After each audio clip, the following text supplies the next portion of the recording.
Janasena BJP ఉమ్మడి అభ్యర్థి శ్రీ గణబాబు గారు విచ్చేస్తున్నారు. మీరందరూ కరదాలు తోలుతో చప్పట్లతో స్వాగతం పలుకుతారని చెప్పేసి కోరుతా ఉన్నాం.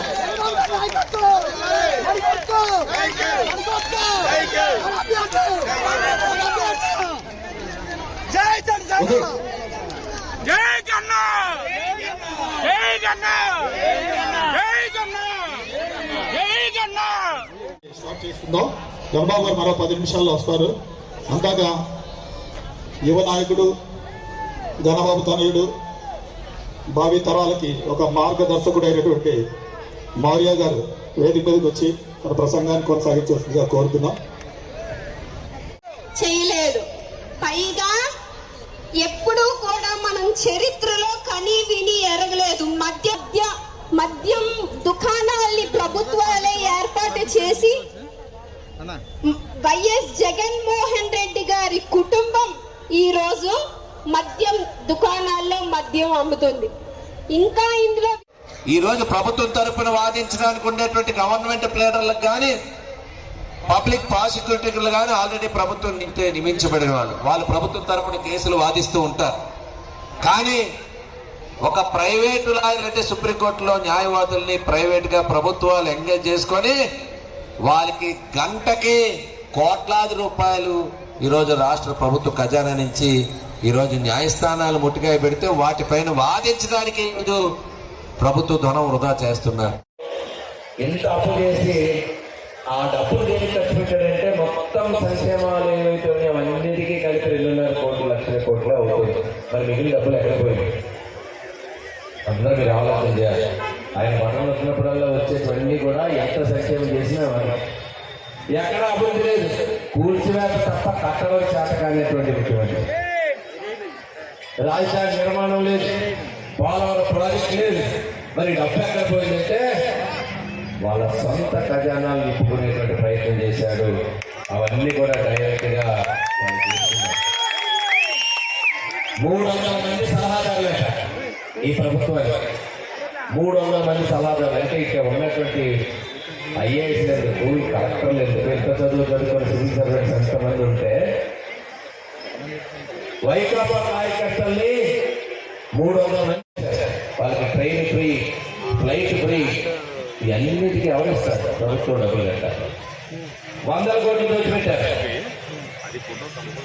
కోర్టులకి ఈ ప్రభుత్వం చేసిన ప్రతి నిర్ణయాన్ని ముట్టివేలు పుట్టింది. మొదటి నుంచి కూడా హైకోర్టు, సుప్రీంకోర్టు ఈ కోర్టులకు వెళ్ళేటప్పుడు ప్రభుత్వానికి వాదించే లాయర్లు ఈరోజు మన పైన పాలన వేసేటువంటి పరిస్థితి వచ్చింది. ఈ బట్టి కట్టాలంటే అది కట్టబెట్టి వాళ్ళందరి దగ్గర కప్పం చేసుకుంటున్నాడు.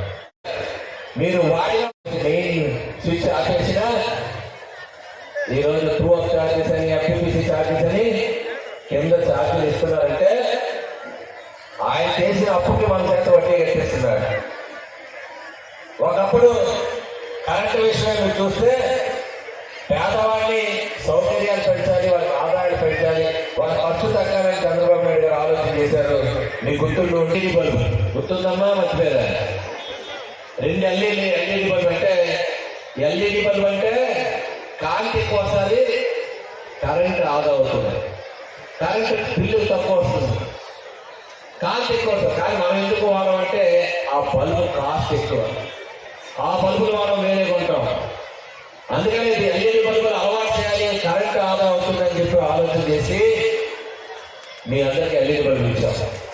అంటే మీ ఖర్చు తగ్గించాలి, పేదవాడికి ఆదాయాలు పెంచాలి. మరి ఈ ప్రభుత్వం చేస్తుంది. అందుకని ఆ రోజు కరెంటు బిల్లులు పెరగలేదు, నాణ్యమైన విద్యుత్ తగ్గించాం. ఎక్కడ మీ మీద బాధపడకుండా నిత్యావసర వస్తువులు ధరలు. మరి ఈ రోజు చూస్తే అన్నీ పెట్టేశారు చెప్పినవన్నీ. ఒక గ్యాస్ వల్ల 30-40 వేలు చేసుకుంటున్నాడు. మరి ఇవన్నీ పెట్టి సంక్షేమం అంటున్నాడు. ఒక చేతితో 10 రూపాయలు ఇచ్చి 100 రూపాయలు లాక్కోవడానికి ఏమంటారు సార్? అందుకనే ఈరోజు ఒక రూల్ పెట్టాడు. ఎవరికైనా పథకాలు కావాలంటే పేదవారికి ఇంతకుముందు తెల్ల కార్డు ఉంటే పథకాలు ఇచ్చేవారు. తెల్ల కార్డు ఉన్న వారికి ఏ పథకమైనా వర్తిస్తుంది. ఇప్పుడు ఆ రూల్ కాదు.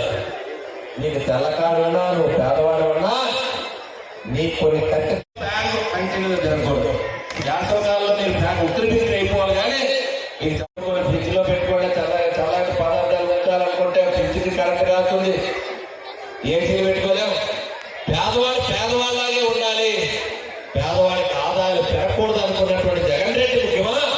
మరి మీకు ఆదాయం వచ్చి మీ ఖర్చు తగ్గించాలని ఆలోచించిన చంద్రబాబు నాయుడు గారు మరి పేదల పక్షపాతాన్ని ఆలోచన చేయాలి.